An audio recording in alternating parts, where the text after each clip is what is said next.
எனக்கு ஒரு யோசனை தோணுச்சு. பள்ளிக்கூடத்துல மத்தியானம் சோறு போட்டா பிள்ளைங்க வரத்து அதிகமாகும். என்ன சொல்றீங்க? ஆமாய்யா. அந்த யோசனையை தான் வடிவேலு சார் கிட்ட சொல்லி ஒரு திட்டம் தயாரிக்க சொன்னேன். தயார் பண்ணிட்டீங்களா? ரெடியா இருக்கே. பள்ளிக்கூடத்துல பிள்ளைங்களுக்கு மத்தியானம் சோறு போடுறதுக்கு என்ன செலவாகும்னு? ஒரு குழந்தைக்கு 1.5 செலவாகுங்கய்யா. வருஷத்துல எத்தனை நாள் சாப்பாடு போட வேண்டியிருக்கும்?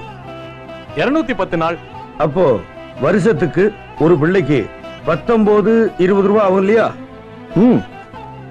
மொத்தத்துல எவ்வளவு செலவாகும்னு? குறைந்தபட்சம் 1 கோடி ரூபாய் செலவாகும். சாப்பாடு போட்டா பிள்ளைங்க வரத்து அதிகமாகுமா இல்லையா? கண்டிப்பா அதிகரிக்கும். 20-25% வரைக்கும் அதிகரிக்கும்.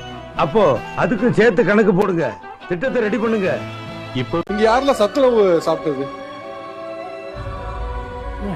நீங்க என்னவா இருக்கீங்க? டாடா கம்யூனிகேஷன்ல நெட்வொர்க் அனாலிஸ்டா இருக்கேன். பால்வளத்துறையில சீனியர் இன்ஸ்பெக்டர் டாக்டரா இருக்கேன் சார். டீச்சரா ஒர்க் பண்ணி ஜூனியர் ஆர்கிடெக்டா இருக்கேன் சார். நான் மருந்தாக்குவியல் துறை ஆராய்ச்சியாளராக இருக்கேன்.